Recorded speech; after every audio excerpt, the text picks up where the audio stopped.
이 시간 우리 하나님 말씀을 봉독하도록 하겠습니다. 우리 계속해서 회복이라는 주제를 가지고 느헤미야서를 강의하고 있습니다. 느헤미야서 8장 1절부터 12절까지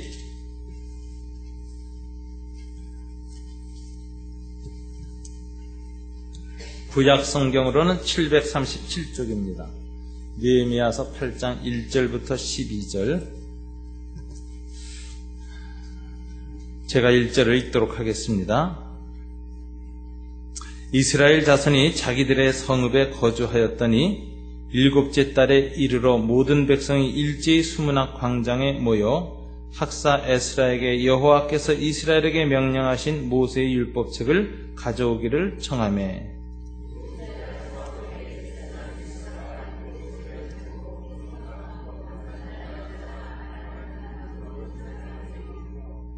수문학 광장에서 새벽부터 정오까지 남자나 여자나 알아들을 만한 모든 사람 앞에서 읽음에 뭇 백성이 그 율법책에 귀를 기울였는데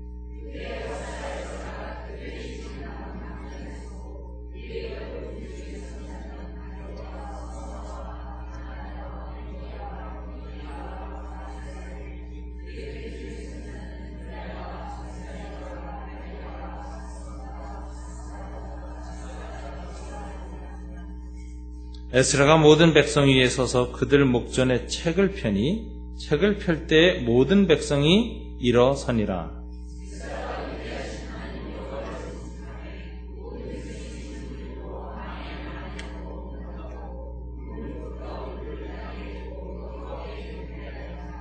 예수아와 바니와 세레바와 야민과 악국과 사부대와 호디야와 메아세야와 그레다와 아사라와 요사밧과 하난과 불리아와 레이 사람들은 백성이 제자리에 서 있는 동안 그들에게 율법을 깨닫게 하였는데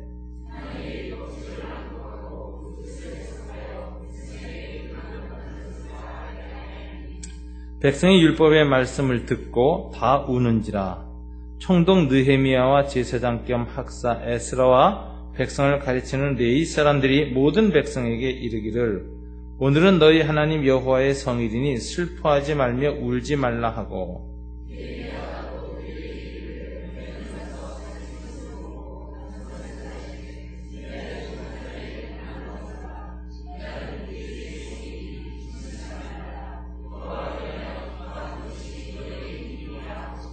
레위 사람들도 모든 백성을 정숙하게 하여 이르기를 오늘은 성일이니 마땅히 조용하고 근심하지 말라 하니 모든 백성이 곧 가서 먹고 마시며 나누어 주고 크게 즐거워하니 이는 그들이 그 읽어 들려준 말을 밝히 알미라. 아멘. 기도하겠습니다. 하나님 아버지 감사합니다. 이 시간 주님 앞에 저희들이 예배를 드릴 수 있는 영광과 은혜를 주셔서 감사합니다. 저희들이 자기의 뜻대로 살기를 좋아하고 하나님 없이 살기를 좋아하는 타락한 악한 성품을 가진 거로 저희들이 스스로 예배의 자리에 나올 수가 없는 사람들입니다. 그러나 오늘 이렇게 저희들이 주님 앞에 모이게 된 것은 주님의 은혜입니다. 주님이 우리의 마음을 주장하셨기 때문입니다. 주님 앞에 나올 마음과 시간을 드릴 마음과 겸비한 마음을 주셨기 때문입니다. 이 시간 주님 앞에 다시 아뢰옵는 것은 우리의 마음을 열게 하시고 귀를 열어주시기를 원합니다. 자기 생각으로 꽉 차서 하나님의 말씀을 들을 귀가 옅어졌습니다. 둔해졌습니다. 말씀을 들어도 흘러듣습니다. 불쌍히 여겨 주시옵소서. 하나님의 백성이 하나님의 음성을 깊이 듣고 마음에 깊이 새기고 감동과 떨림으로 흔들리도록 그리고 삶의 의지의 방향을 세상과 자기를 위해서가 아니라 하나님을 위해서 다시 한번 돌릴 수 있도록 도와주시옵소서. 예수님 이름으로 기도드립니다. 아멘. 1972년 여러분 미국의 워싱턴시의 한 호텔 경비병이 호텔에서 숨겨져 있던 도청 장치를 발견했습니다. 이게 아주 유명한 사건으로 발전하게 되죠. 왜냐하면 이 호텔에 당시 민주당의 선거지휘본부가 있었기 때문에 그렇습니다. 그래서 이 사건으로 말미암아서 리처드 닉슨 미 대통령은 사임하게 되었습니다. 또 이 사건은 대통령 사임이라는 파장뿐만 아니라 세계 역사를 바꾸는 사건이었죠. 이 당시 민주당의 이 닉슨 대통령이 이렇게 무리해서 도통장치를 설치했던 이유는 민주당이 베트남 전쟁 반대를 분명히 하는 선거 캠페인을 했기 때문에 어떻게 해서든지 이걸 무너뜨리려고 했기 때문에 그렇습니다. 즉 베트남에서 계속된 확대 전쟁을 하기를 미국이 원했습니다. 그런데 이 도청장치가 우연히 발견되는 바람에 소위 워터게이트 사건이 터지게 되어지고, 그리고 닉슨 대통령은 사임하게 되고 미국은 베트남에서 철수하게 되어지는 아주 현대사의 한 획을 긋는 역사적 사건이 일어납니다. 이 사건을 워터게이트 사건이다 이렇게 말하죠. 근데 왜 그 이름이 이 워터게이트 사건이라고 붙이게 되었을까요? 이건 아주 쉬운 일인데 그 호텔 이름이 워터게이트였습니다. 호텔에서 이 이름을 땄어요. 근데 이 워터게이트라는 이 호텔 이름이 어디서 나온 것일까? 저도 잘 몰랐는데 느헤미야서 오늘 본문에서 나온 겁니다. 워터게이트가 수문이란 뜻입니다. 오늘 보니까 수문 앞 광장에 모여 8장 1절에 돼 있잖아요. 그래서 수문 앞 광장. 이스라엘의 이제 느헤미야가 재건한 예루살렘 성벽은 문이 한 12개 있었는데 그 문의 용도가 다 달랐습니다. 어떤 문은 군사들이 많이 드나드는 문은 마문이라고 불렀습니다. 말들이 많이 다녔고, 또 양떼들이 다니고 제 성전으로 가는 길에 있는 문은 양문이라고 불렸습니다. 또 지금 우리 한국에 시구문이라고 있었던 문이 있었죠. 시체 나가는 문. 그것처럼 분뇨가 나가는 문 해가지고 분문이라는 문도 있었는데, 이 수문이라는 문은 이것은 이제 물길이 열려져 있는 그런 문이었습니다. 이 수문이 왜 유명한가? 오늘 본문에 보면 이 수문 앞 광장에서 구약 성경에서 참 보기 드문 영적 대부흥 운동이 이 당시에 일어났기 때문에 그렇습니다. 1972년 미국의 워터게이트에서는 정치 스캔들이 터졌지만 BC 445년 느헤미야 당시 예루살렘 워터게이트에서는 유명한 대부흥이 일어났다라는 점에서 대조되는 사건이라고 볼 수가 있습니다. 오늘은 느헤미야 때에 일어났던 이 대부흥의 의미를 한번 좀 찾아볼 필요가 있습니다.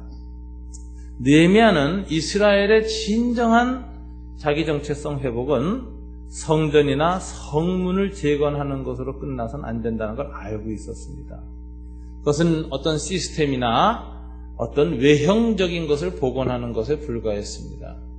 진정한 이스라엘의 회복을 위해서는 신앙, 내면, 영혼의 부흥이 필요했던 것입니다. 그게 새롭게 되는 게 필요했습니다. 그래서 이 느헤미야는 오늘 분명히 이스라엘 백성들과 함께 이 하나님의 은혜를 구하는데 더 간절하게 구해야 되는 문제가 성문이나 성전을 짓는 것이 아니라 심령의 부흥을 위해서 기도해야 된다는 사실을 알고 있었습니다. 왜냐하면 다른 무엇은 그래도 사람의 힘으로 어느 정도라도 감당할 수 있는 것이지만 이 마음의 새로워짐, 영혼의 회복은 오직 성령 하나님의 은혜와 능력으로 밖에 되지 않는다는 것을 아주 잘 알았기 때문입니다. 그런데 오늘 8장 1절에 보면 이상하게 이스라엘 백성들이 스스로 이 신앙의 부흥을 위해서 자원하여 모이기 시작하는 것을 볼 수가 있습니다. 1절을 보시면 이스라엘 자손이 자기들의 성읍에 거주하였더니 7째 달에 이르러 모든 백성이 일제히 수문 앞 광장에 모여. 이 일제히라는 단어의 영어 성경은 with one man 이렇게 됐어요. 한 사람처럼. 학사 에스라에게 여호와께서 이스라엘에게 명령하신 모세의 율법책을 가져오기를 청하매 백성이 다 다 이 수문앞 광장에 모여서 당대의 성경학자이건 에스라 박사에게 하나님께서 이스라엘에게 명령하신 모세의 율법책을 가져와 달라고 간절히 요구했습니다. 어떤 이 주석가를 보니까 이 상황을 이렇게 설명하더라고요. 여러분 무슨 콘서트나 재즈 콘서트나 이런 데 가면 그 가수가 나오기 전에 막 이름 부르고 사람들이 소리를 지르죠. 그리고 발을 굴르고 이제 그러면 이제 환호 소리 가운데 탁 등장합니다. 그 장면을 연상하시면 돼요. 그러니까 수문학 광장에 이스라엘 백성이 다 모여서 다 같이 외친 게 뭐냐? 딱 하나예요. 성경책. 모세에게 주신 말씀. 이걸 갖다 주십시오. 하고 학사 에스라에게 청했다라는 것입니다. 왜 이런 7월 달에 이런 일이 일어났을까? 이게 이유가 있습니다. 7월 2절에 보면 일곱째 달 초하루에 제사장 에스라가 율법책을 가지고 회중 앞 곧 남자나 여자나 알아들을 만한 모든 사람 앞에 이르러 이렇게 되어 있는데 일곱째 달 초하루 이게 바벨론 원력입니다. 근데 히브리 원력에 보면 이것은 아비벌 해가지고 정월 초하루였습니다. 히브리인들은 그 당시 세상 사람들의 이 애굽의 달력이나 바벨론 달력을 쓰지 않습니다. 바벨론 달력이나 애굽 달력은 태양을 중심으로 하거나 달을 중심으로 해서 주로 농사와 관련된 이 달력을 썼습니다. 그러니까 육체에 먹고 사는 문제와 관련된 시간 기준을 갖고 있었던 것입니다. 그런데 이 당시 히브리 사람들은 달랐습니다. 출애굽한 날을 기점으로 해서 정월 초하루를 삼았습니다. 하나님이 그렇게 명령하셨습니다. 그래서 그것이 7월 1일입니다. 그래서 이스라엘 백성들의 달력은 거룩한 달력, 성력이라고 부릅니다. 왜요? 하나님이 이스라엘에게 구원을 행하신 날을 해의 첫날로 기념해서 한 해 첫 시작을 하나님이 우리를 죄로부터 해방시키고 구원하셨다는 것에 대한 감격과 헌신으로 시작하도록 이렇게 됐습니다. 그래서 이 날을 나팔절이라고 불러서 새해가 돌아오면 나팔을 길게 붑니다. 그래서 하나님의 은혜를 기억하고 하나님의 뜻대로 삽니다. 이게 7년 되는 해에는 더 나팔을 많이 불어요. 이게 안식년이기 때문에 특별히 하나님의 구원하신 은혜를 더 깊이 생각하라 이렇게 되어 있습니다. 안식년 되는 해에는 나팔이 불 때 뭘 결심하느냐면은 하나님의 은혜에 감사해서 노예 해방을 선언합니다.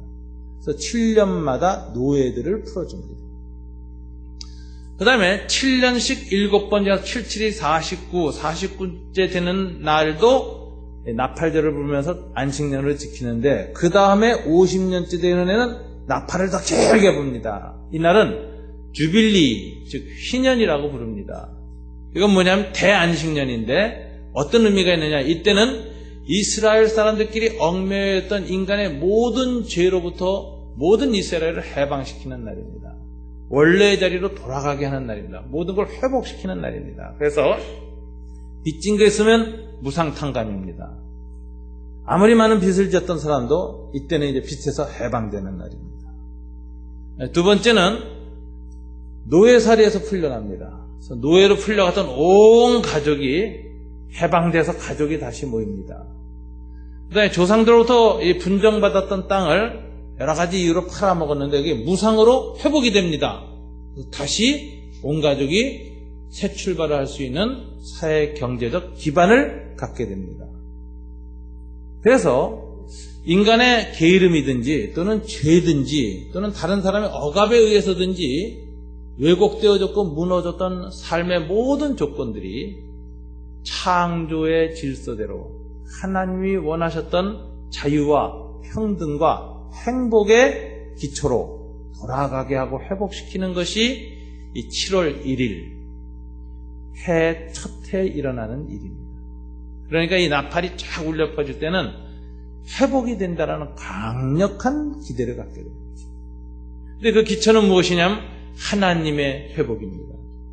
하나님이 이스라엘을 애굽에서 구원해내셨고 하나님이 이스라엘을 어린 양의 피로 그 죄로부터 씻겨주셨고 해방시켜 주셨기 때문에 그 믿음과 은혜에 감격해서 주변 사람들에게도 은혜를 베풀고 주변 사람들한테도 자유를 베풀고 주변 사람들한테 원래로 돌아갈 수 있도록 기회를 주고, 그래서 인간과 인간관계의 죄의 사슬과 얽매임이 사라지도록 하는 것, 이것이 바로 7월 1일입니다.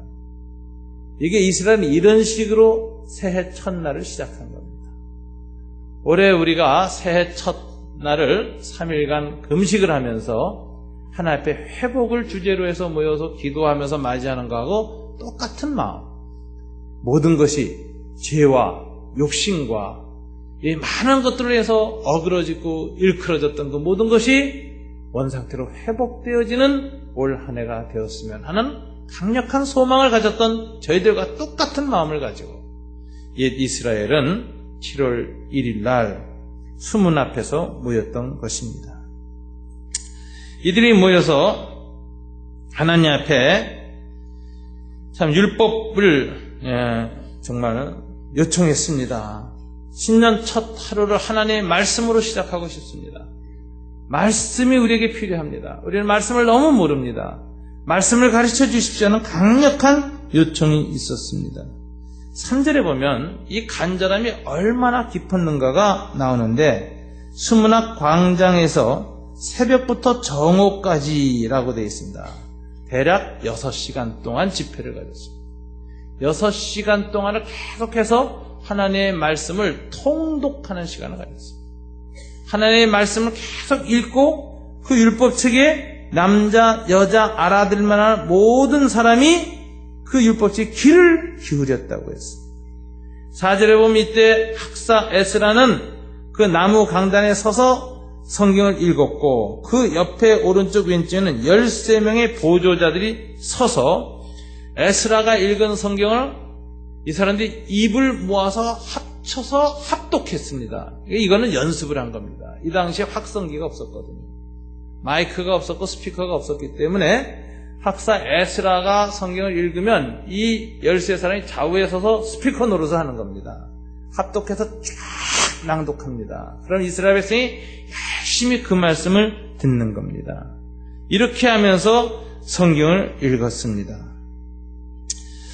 오늘 이 사건을 보면서 이스라엘 백성들이 이 BC 445년에 가졌던 이 워터게이트의 대부흥, 수문 앞 대부흥의 특징이 무엇인가를 우리는 살펴봐야 되는데, 첫째는 말씀 중심의 부흥이었다라는 걸 기억해야 합니다.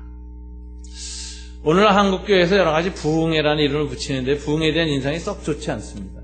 그 이유가 뭐냐면 대부분의 부흥회가 심령의 새로워짐을 목표로 해서 부흥회를 하는 그런 순수한 영적 열정보다는 대부분 보면 교회 건축이나 무슨 헌금을 해야 있을 때 사람들의 마음에 부흥회로 모아서 신앙적인 동기부여와 감동을 한 다음에 헌금을 하라 이렇게 해서 하기 때문에 이것이 점차 사람들 마음속에 부흥회 하면 교회가 헌금 걷기 위해서 하는 이런 것으로 여겨지는 원래 순수한 의미와 취지를 상실했습니다. 저희 교회는 창립 이후로부터 교회 모든 부흥회는 절대로 헌금을 하지 않는다는 전통을 갖습니다. 왜요? 순수하게 우리가 하나님 앞에 우리의 신앙의 새로움을 위해서 우리가 모이고, 한국교회가 그런 풍조가 많이 있기 때문에 오히려 거꾸로 하자, 거꾸로 해. 그래서 저 교회 가서는 부흥회 때 헌금을 하라 그러고 매미채 같은 거 안 돌린다. 안 믿는 사람이 어쩌다 교회에 왔는데 와서 그러고 있으면 그거 얼마나 불편하고, 또 그것 때문에 불쾌해져서 안 나오면 그건 잘못하는 거죠. 그러니까 이게 우리 교회에서는 절대로 그거 하지 말자. 그래서 이 부흥회 또는 말씀 사경의 중심이 이 말씀에 있고 하나님 말씀에 있어야지, 그런 인간적인 어떤 욕망이나 어떤 목적에 맞춰서는 안 된다. 이걸 우리가 처음부터 뜻을 좀 지켰습니다. 또 대부분의 한국교회 부흥회는 감성주의에 흐르는 경우가 많습니다. 그래서 부흥회 때 은혜를 받는데 그것을 표현하는 방식이 지나치게 감정적입니다. 울고 불고 하는 거 은혜 받으면 눈물도 나오고 감동이 되니까 한국 사람은 좋으나 싫으나 슬프나 기쁘나 감정이 딱 차면 먼저 울지요. 이 한국인의 특성입니다. 그러니까 그것은 우리가 이해를 다 하지만 그걸 자꾸 더 자극적으로 그쪽으로 몰고 가려고 하는 인위적인 감정주의적 부흥에는 사람들을 치우치게 만듭니다. 그래서 부흥에 왔다가 이 초신자들이 교회에 대한 인상이 싫어질 때가 있어요. 아이고 광신자 집단이구나. 멀쩡한 사람들인 것 같은데 저 아주 미쳤구나. 아이고 이런 교회는 절대로 오면 안 되고 우리 부인 절대로 보내지 말아야지. 이렇게 생각하는 겁니다. 위험하다. 우리만으로도 여기 가서 울고불고 하나. 남편 죽었어? 누가 죽었어? 왜 이래? 이러고서 이제 굉장히 싫어하죠. 이게 이 부흥회를 지나치게 감성주의로 몰고 가는 게 문제가 있습니다. 근데 이제 세 번째는 지나친 신비주의로 몰고 간다. 특별히 은사주의적 부흥회는 하나님의 특별한 은사와 신비한 일들이 일어나는데 그것만 너무 지나치게 강조하다 보면은 신비주의로 기울어졌는데 이것도 또한 사람들로 하여금 생활의 균형을 잃게 하고 한쪽으로 치우치게 합니다. 이러한 것들이 한국교회 부흥회가 균형을 상실했을 때 일어난 것이었습니다. 그러나 진정한 성경적 부흥회는 그 중심이 뭐냐? 여러분 어떤 목적, 교회 성장을 위한 목적이나 혹은 감성주의나 신비주의가 아니라 철저하게 말씀 중심이었다라는 거죠. 하나님의 뜻을 깨닫고 성경을 통해서 하나님이 계시하시는 바가 무엇인가를 깨닫고 그걸 통해서 하나님이 어떤 분인가를 알기 위한 아주 순수한 영적 동기에서 행한 이런 집회였는데 특별히 말씀 중심이었다라는 것입니다. 오늘 본문에 보면 간절한 말씀의 갈증이 이스라엘에게 임했다는 걸 알 수 있습니다. 이거 굉장히 놀라운 일입니다. 여러분, 사람들이 하나님의 말씀에 대한 깊은 갈증이 그렇게 쉽게 일어나지 않습니다. 신자들도 오랜 신앙생활을 하다 보면 말씀에 대해서 갈증이 사라져요. 그냥 그저 그래요. 듣는 말씀 또 듣는 거예요. 깊은 갈망이었습니다. 깊은 갈망. 이게 이제 병든 사람의 특징입니다. 여러분, 환자가 회복될 때 가장 좋은 징후가 뭔지 아십니까? 몸 안에 생명력이 왕성하기 시작하면 제일 먼저 나타나는 게 식욕이 도는 겁니다. 식욕이 회복된다는 건 건강, 회복에 가장 중요한 것입니다. 우리 이정채 장로님이 이제 지난번 미국에 건강 의료기 거기에 갔다가 유명한 의대 교수님, 생물학 교수 하시는 분을 만나셨다 그래요. 근데 이제 그분이 아주 미국의 유명한 분이신데 우리 교회도 오셨던 집사님이시죠. 근데 이제 그분이 하신 얘기가 그런 얘기를 하더래요. 암을 앓고 있는 사람들 가운데서 항암 치료하는 중에 살이 찌는 사람은 10중 8구는 다 낫고 살아난다. 그게 통계라는 거예요. 통계, 의학적 통계. 그래서 이정채 장로님이 돌아와서 저한테 그 얘기를 하시면서 이 암 치료 받는 사람들 중에 체중이 느는 사람은 그게 그런 신호라고 이렇게 제가 얘기하는 걸 들었을 때 제 마음에 굉장히 참 기뻤습니다. 그러면서 그런 생각이 했어요. 정말 식욕이 동한다는 건 뭐냐? 몸이 회복되어지고 있다. 생명이 다시 살아난다는 가장 중요한 겁니다. 병에 있는 사람이 음식 먹기 싫다, 입맛이 떨어졌다, 일체 이 곡기를 안 들이는 건 굉장히 위험한 겁니다. 똑같은 일이 영혼에서도 있다. 하나님의 말씀에 대한 식욕이 없다. 이건 그 영혼이 죽어가고 있다는 증거입니다. 하나님의 말씀에 대해서 자꾸 갈증이 일어나고 말씀을 더 읽고 싶고 더 듣고 싶고 더 그 말씀을 깨닫고 싶고 그래서 말씀에 대한 갈증이 간절히 일어날 때 이것이 하나님의 회복이 영적으로 시작되는 징조인 것입니다. 이 갈망이 없다는 것이 무서운 겁니다. 갈망이 없다는 것이 그 영혼이 지금 죽어가고 있고 메말라가고 있다는 가장 좋은 증거입니다. 여러분들의 지금 마음을 살펴보십시오. 여러분들은 말씀에 대한 진정한 갈망이 있습니다.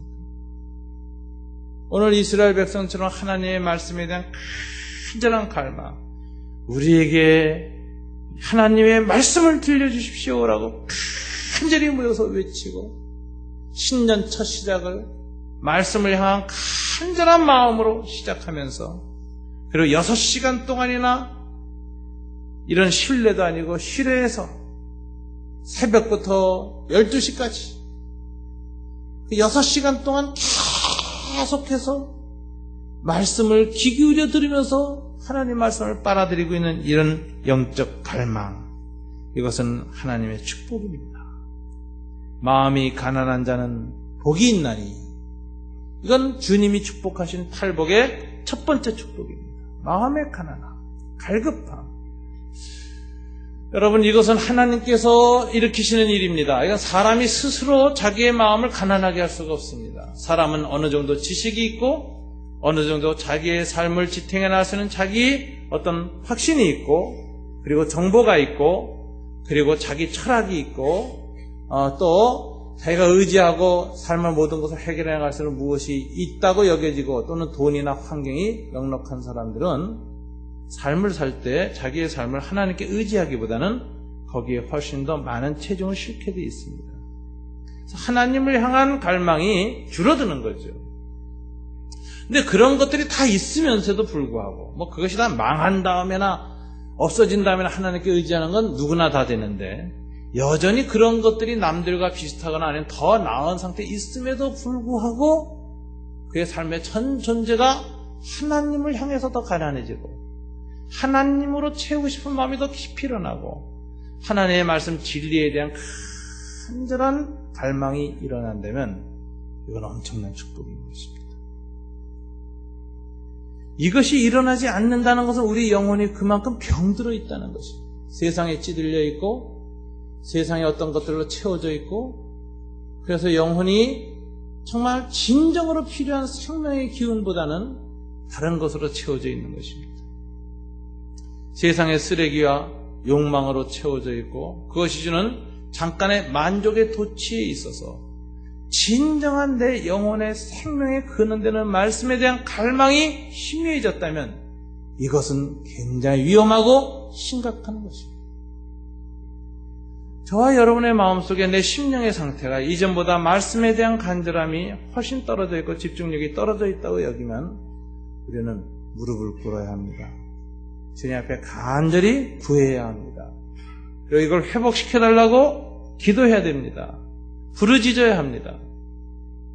저도 이 설교를 준비하면서 이 부분에 관해서 하나님의 은혜가 필요하다는 것을 다시 깨닫게 됐고, 그래서 저도 어제 저녁에는 딴 때보다도 훨씬 더 늦은 시간까지 무릎을 꿇고 간절히 기도했습니다.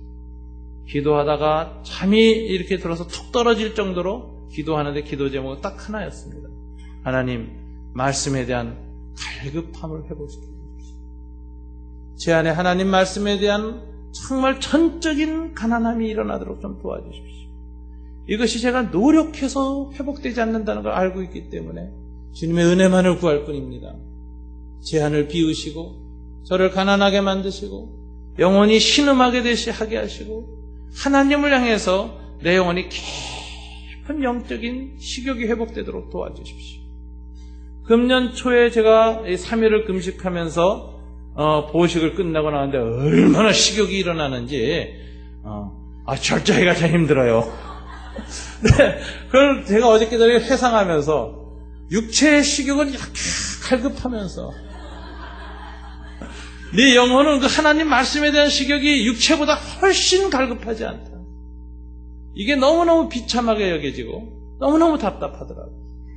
아니, 어떻게 해야 제가 제 영혼이 하나님의 말씀에 대한 이 갈급함을 회복할 수 있고 영적인 식욕이 왕성히 회복될 수 있을까요? 말씀을 파고 들고 묵상하고 생각하면서 깊이 체험을 받는 그 일이 회복이 필요합니다. 주님 도와주십시오. 여러분, 영적 회복은 이런 영적 갈급함, 갈증의 회복에서부터 시작되는 것입니다. 여러분, 영혼의 식욕을 회복하십시오. 그러면 여러분은 세상을 이길 수 있습니다. 세상의 암을 극복할 수 있습니다. 그리고 여러분의 영혼은 힘을 얻을 수 있습니다. 이걸 우리가 간절히 구해야 할 것입니다. 이스라엘 백성은 오늘 모든 백성이 일제히 이 갈증을 향하여서 소리를 질렀습니다. 하나님이 이 소리를 무시하지 않습니다. 들으십니다. 그래서 하나님이 한 사람을 도구로 쓰셨는데 학자 에스라입니다. 이 학자 에스라는 이 당대에 준비된 사람이었죠. 하나님이 이스라엘의 영적 갈등, 말씀에 대한 갈증을 채워주기에 준비된 학자였습니다. 이 사람이 8절에 보면 한 것을 보면 뭐라고 되어져 있느냐? 하나님의 율법책을 낭독하고 그 뜻을 해석하여 백성에게 낭독하면서 다 깨닫게 하니 낭독, 해석, 깨우침 이런 세 단계를 했습니다. 율법책을 낭독한 것은 히브리어로 낭독했습니다. 근데 문제는 히브리어로 낭독했는데 못 알아듣는다는 게 이스라엘. 왜 그럴까요? 고전 히브리어를 다 잃어버렸기 때문에 그렇습니다. 바벨론의 포로로 끌려간 지 140년이 지나가가지고 이 사람들이 옛 조상들의 고전 히브리어를 잃어버렸어요. 여러분 옛날에 우리 옛 고문을 공부하는 거 있죠? 한국 고문도 공부하지 않으면 무슨 말인지 못 알아듣지 않습니까? 예? 그것처럼 히브리어도 이 당시에 못 알아들었습니다. 이 당시 히브리어는 아라믹 히브리어, 탈굼이라고 나중에 이제 탈굼역이라는 성경책이 나올 정도로 그러니까 이제 갈대어입니다. 바벨론어하고 통합된 히브리어, 변형된 방언 히브리어가 일상적으로 쓰여졌어요. 바벨론 포로로 끌려서 살다 보니까. 그래가지고서는 히브리어 성경을 읽어도 못 알아들으니까 어떻게 해야 돼요? 이것을 통역을 해줘야 됩니다. 이게 해석한다는 얘기예요. 그래서 BC 2세기경, 오늘 본문의 사건 한 200년 후에 탈굼역이라는 성경 번역이 일어납니다. 이게 무슨 소리냐면 고전 히브리어를 아라믹 히브리어로, 아람어로 바꾼 게 탈굼역이에요. 그런 성경이 나올 정도로 이 당시 백성들이 그들의 고유의 민족 언어를 잃어버렸습니다. 이걸 해석해줬다라는 것입니다. 아람어로 다시 고쳐서 해석해줬습니다. 그래서 깨달음을 했습니다. 이걸 깨닫게 해줬습니다. 학사 에스라를 깨닫게 했다. 그래서 깨닫게 하니까 이 사람들이 어떻게 생각해요? 깨달으니까 제일 먼저 뭘 깨달았습니까? 하나님의 뜻에 우리가 얼마나 너무 멀리 살았는가 깨달은 겁니다.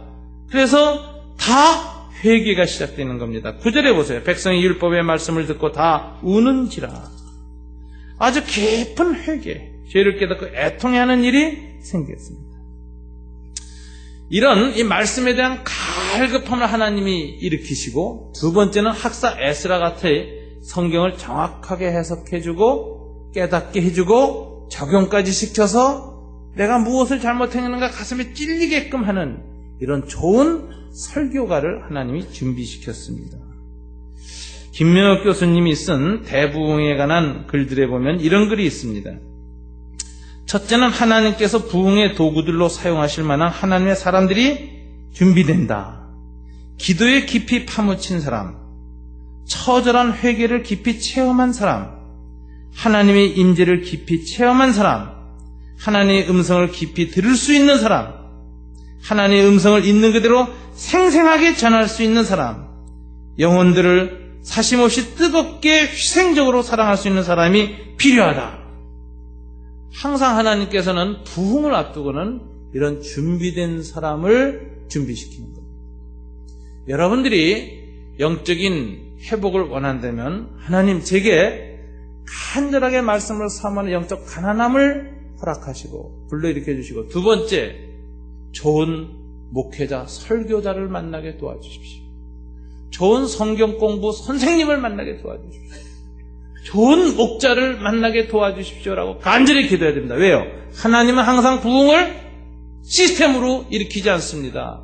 제도로 일으키지 않습니다. 하나님은 항상 사람을 통해서 역사하십니다. 천사들을 쓰지 않습니다. 인간을 씁니다. 그렇기 때문에 좋은 신앙의 지도자를 만나야 돼요.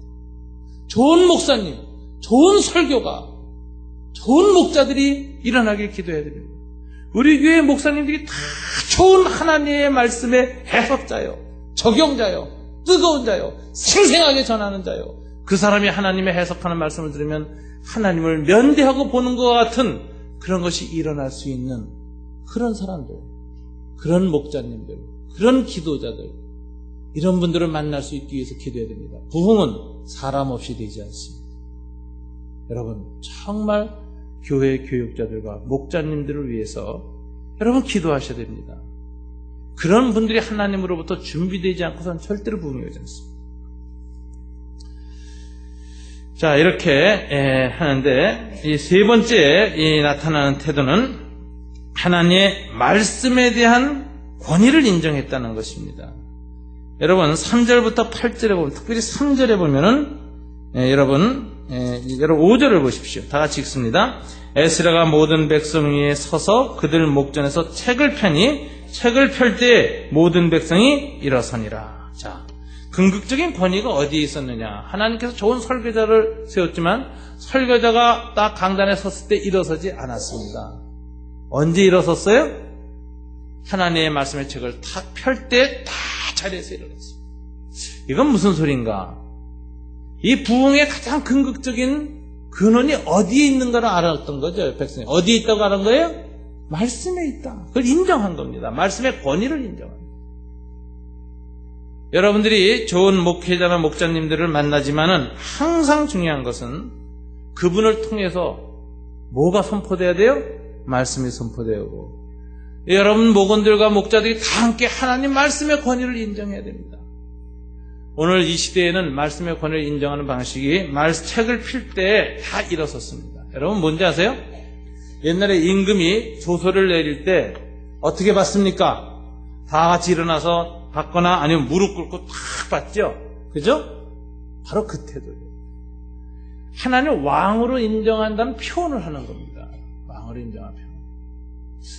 우리 교회도 이거 한번 해볼까요? 성경책 딱 읽을 땐 다 일어나세요. 이게 참 좋을 것 같은데 이걸 지금 하고 있는 교파가 있어요. 이게 스코틀랜드 개혁교회가 지금도 성경을 이렇게 필 때, 그래서 이제 그 사회를 보는 분이 성경책을 딱 앞에 갖고 들어갑니다. 딱 들고. 그리고 그 뒤에 성가대, 이제 설교자 들어가고 성가대가 들어가고, 사회자가 딱 들어가요. 그래서 다 들어와서 성경이 딱 들어올 때, 여기까지 딱 올라올 때 다 일어서 있습니다. 성경을 딱 놓고 찬송을 시작하겠습니다. 그러니까 이 말하자면 하나님의 이 어전 교소가 딱 들어올 때 신하들이 다 일어나서 맞이하고, 그것을 읽기 전에 먼저 왕을 찬양하듯이 하나님을 찬양하는 겁니다. 그래서 이 장엄 미사라는 거죠. 장엄한 예배, 이런 것입니다. 동방정교회도 이런 예식을 행하고 있습니다. 우리가 이렇게 말씀의 권위를 인정한다. 이게 굉장히 중요한 태도입니다. 이거 우리가 오늘날 이 말씀을 대한 태도가 우리 개신교 교인들이 많이 약해졌고 너무 자유롭다 보니까 그 하나님의 권위, 말씀의 권위에서 주님 말씀하십시오, 임금님 말씀하십시오, 신이 듣겠나이다, 뭐 이런 자세가 없는 거예요. 황공무지로소이다, 뭐 이런 게 없는 거예요. 이게 회복될 수 있는 방식이 하나가 사극을 열심히 보는 겁니다.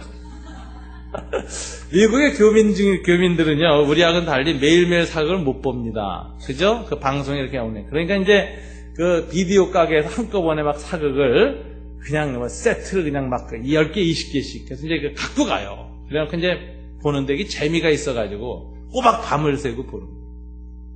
장로님이 꼬박, 밤을 새고 토요일날 보신 거예요. 그리고 이제 주일날 예배드리는데 와서 이제 설교를 이제 기도 순서를 맡았는데, 기도를 하면서 뭐라고 하시냐면, 하나님 아버지 황공 무지로소이다, 뭐 이러고 이제 한 거예요. 그러니까 이제 목사님께서 좀 우습기도 하고 교인들이 킥킥 웃으니까 쿡쿡 찔른 거예요. 쿡쿡 찔러. 그러니까 이분이 이제 정신 차려서 제대로 했습니다.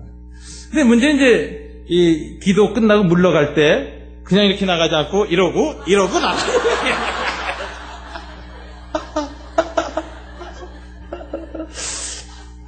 굉장히 우스운 에피소드긴 하지만, 이게 왜냐면 하나님 말씀을 받을 때, 하나님 앞에 섰을 때, 예배 드릴 때 어전 회의에 섰다, 하나님의 존전에 섰다라는 이 장엄한 의식이 있는 거죠.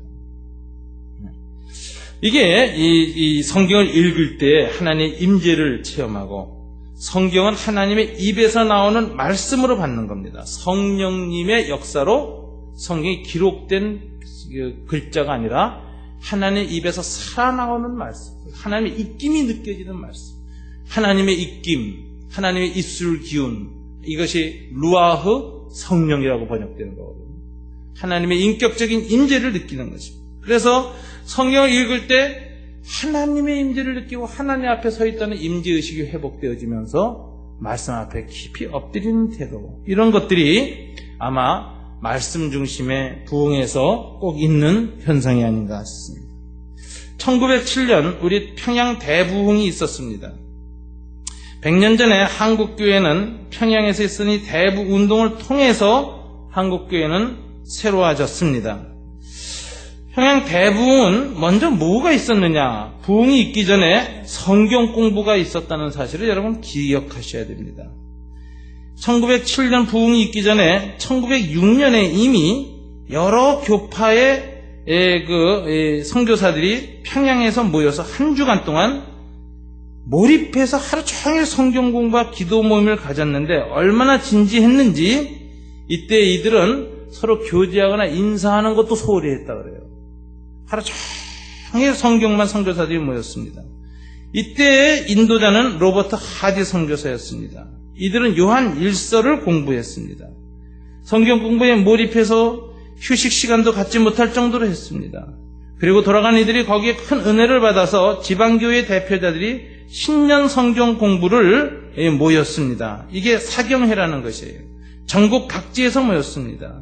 1907년 1월달 첫 주에 있었던 신년 사경회에 전국에서 모인 1,500명의 신자들이 장대행 교회에 모여서 10일 동안 성경 공부를 가졌습니다. 그런데 이 사경회 중에 회개와 부흥운동이 일어났습니다. 1907년의 평양 대부흥이 지나친 광신적 현상이 전혀 나타나지 않았던 이유가 뭐냐? 성경 공부를 뒷받침하고 있는 공부였기 때문에 그렇습니다. 여러분, 한국교회가 부흥회가 지나친 신비주의, 지나친 감정주의 또는 지나친 상업주의에서 벗어날 수 있는 유일한 길은 오직 말씀으로, 말씀이 우리의 생각을 다 통제해 말씀 중심의 부흥이 일어날 때 진정한 건강한 부흥이 일어난다는 것입니다. 이런 부흥을 맛보면 말씀과의 관계가 회복됩니다. 이 길선주 목사가 이 부흥의 은혜를 받고 다시 신학교에 입학했는데, 길선주 장로가 신학교에 입학하면서 장로로서 신학교에 들어왔습니다. 전보다 갑절의 정열을 기울여 기독교 진리 탐구에 쏟았습니다.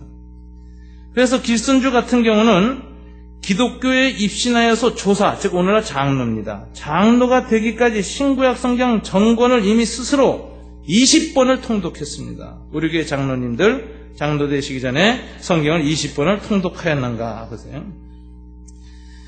타락한 인류로 성장하기 위해서 그리스도를 중심한 하나님의 구속경륜의 심오한 뜻을 터득하였습니다.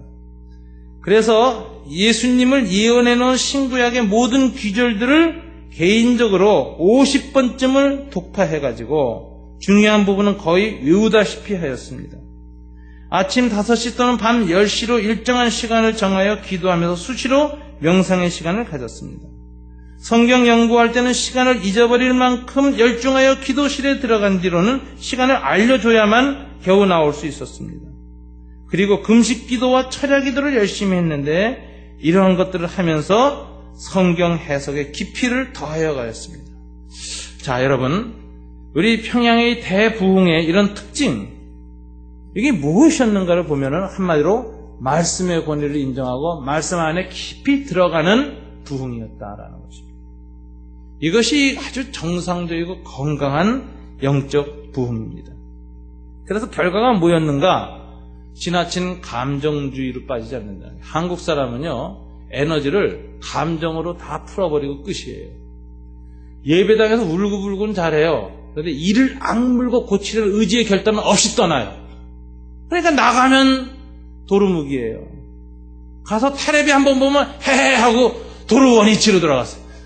교회 와서 찬송 부르고 기도할 때 손 흔들고 눈물 흘리고 얼마나 얼굴이 천사처럼 변해요. 제가 이렇게 찬송 열심히 할 때 이렇게 뒤돌아보면 교인들의 얼굴이 다 천사로 변했어요. 감정이 올라와가지고 거룩한 감정에 차가지고. 그런데 예배 중에 이를 악무는 사람은 없어요. 이를 으드드득 하는 사람. 내가 은혜를 받아서 이 죄를 고쳐야지. 이 나쁜 습관을 이젠 다시 하지 말아야지. 그러면 이를 알고 의지를 가다듬어야 되는데 그걸 안 하는 거예요. 감정 폭발, 감정 이거 다 쏟아놔서 속이 시원하다. 소위 정서적 카타르시스하고 떠나는 거예요. 그러면 정서적 카타르시스가 됐으니까 잠시 행복해지고 마약 먹은 것처럼 돼가지고 가서 생활을 안 바꿔요. 그래서 민중의 아편이 되는 거예요. 종교 체험이 자꾸. 그런데 나가면 또 이거 부닥치고 죄를 짓고 또 똑같은 짓 하니까 이게 힘들고 괴로우니까 이 아편 또 맞으러 또 와야지. 그래가지고 점점 감정주의, 신비주의 쪽으로 자꾸 몰입이 되면서 정신의 아편 노릇을 하고 생활은 발전을 안 해요. 이게 한국교회 신자들의 문제예요. 근데 진정한 부흥은 뭐냐? 절제가 나타나는 것이다. 자기 감정을 컨트롤한다. 하나님의 말씀에 따라 조절 능력이 있다. 그래가지고 밉다고 미워하지 않고 좋다고 막 해퍼지지 않고 그 일관성을 갖고 자기 삶을 다 다스릴 수 있는 힘이 나오는데 이것은 절제 있는 신앙입니다. 여러분 11절을 보십시오. 다 같이 한번 읽어볼까요? 레위 사람들도 모든 백성을 정숙하게 하여 이르기를 오늘은 성일이니 마땅히 조용하고 근심하지 말라.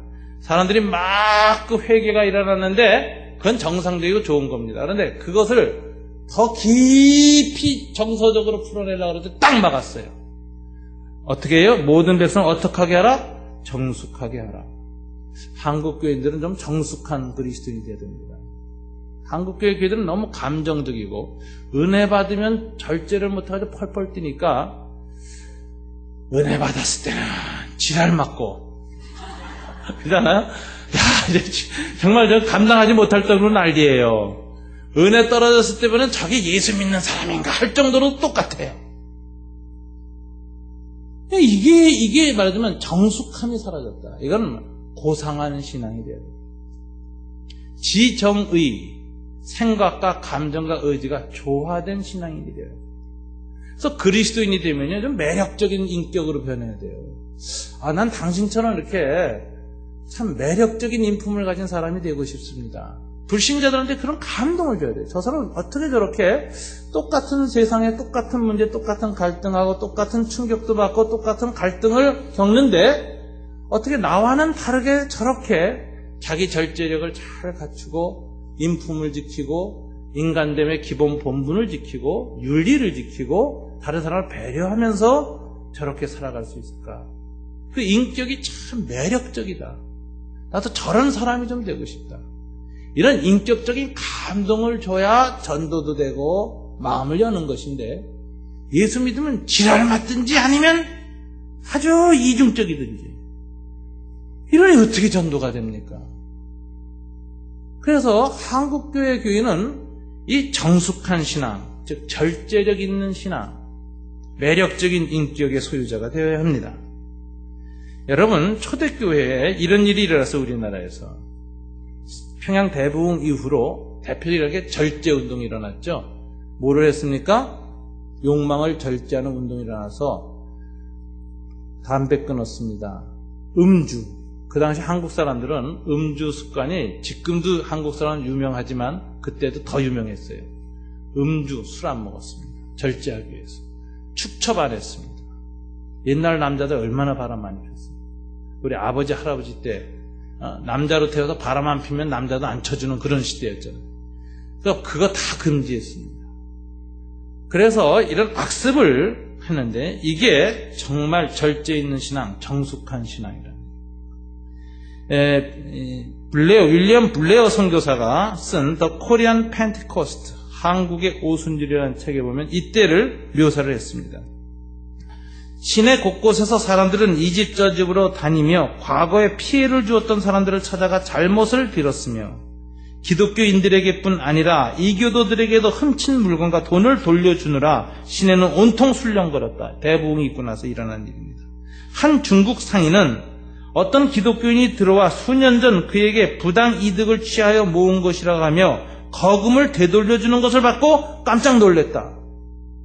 이게 평양 대부흥 때 일어났던 의지의 변화예요. 삶의 변화예요. 이게 진정한 부흥이죠. 세 번째는 이들이 전도를 회복했다는 겁니다. 오늘 이 13절에 보면은 그 이튿날 묵백성의 족장들과 제사장들과 레위 사람들이 율법의 말씀을 밝히 앓고자 하여 학사 에스라에게 모였어. 이들은 다시 사람들이 다 모여서 초막절을 지으며 민족을 하나님 앞에 이끌어내는 운동을 했습니다. 1907년 평양 대부흥 운동을 통해서 한국교회는 성경을 공부하고 기도하는 교회로 태어났고 동시에 전도하는 교회로 자라났습니다. 불신자에게 복음을 전하는 것은 교인들에게 그리스도인으로서의 의무로 여겨졌습니다.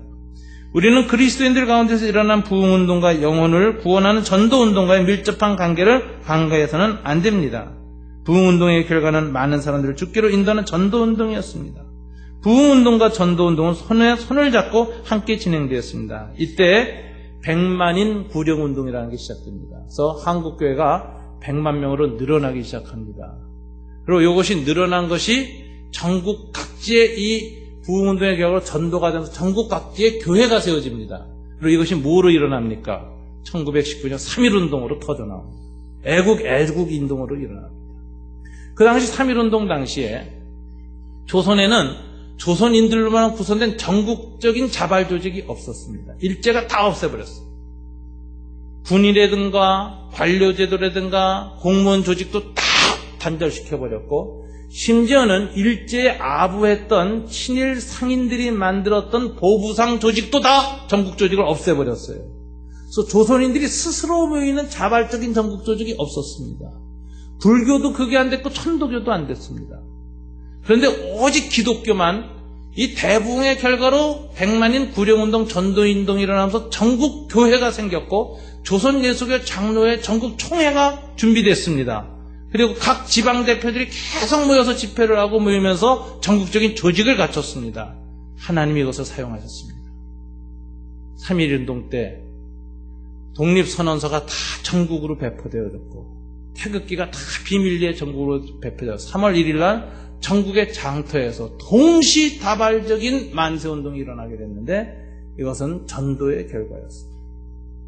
그러니까 이 대부흥운동이 단순한 개인의 신앙의 회심뿐만 아니라 교회의 부흥과 더불어서 삶의 변화와 그리고 애국 운동으로 발전하는 결정적인 순기능을 했는데 이것이 이 당시의 부흥운동의 결과였다라는 것입니다. 윌리엄 블레어는 다시 이렇게 말하고 있습니다. 부흥의 결과 전 교회는 깨끗하게 씻겨졌고 아름다워졌다. 그해 가을 독립된 한국교회를 조직하기 위해 모였을 때 이때가 처음 한국교회가 독립적으로 전국 조직을 구성할 때입니다. 분쟁이라고는 찾아볼 수 없었고 다만 기도하는 것과 한국 전역에 하나님의 뜻이라면 아니 중국과 일본에까지 복음을 전하고자 하는 큰 소원만이 있었다. 새롭게 조직된 한국교회의 첫 모임은 선교 모임이었다. 처음 한국교회가 조직되면서 조선예수교 장로회가 조직되면서 해외 선교부가 첫 해에 조직되었다. 노회는 7사람들을 복음의 사역자로 안수했다. 동노회지죠. 조선예수교 동노회. 그들 중 가장 유능한 사역자인 이기폭 목사를 제주도의 선교사로 파송하기로 했다. 선교의 기운이 처음부터 한국교회와 젊은이들을 사로잡았다. 평양신학교 학생들은 그들 중에 한 학생인 김형철을 이기풍 선교사의 협력자로 제주도로 보내기로 하였고 모금을 해서 그를 제주도로 보냈다. 한국교회는 또 한 목사를 러시아 블라디보스톡에 선교사로 파송했다. 그리고 중국 산동에 또 선교사로 파송했다. 그러니까 이 대부흥의 결과는 뭐냐면 복음 전도와 연결됐습니다. 이런 이 전도는 정말 건강한 것입니다.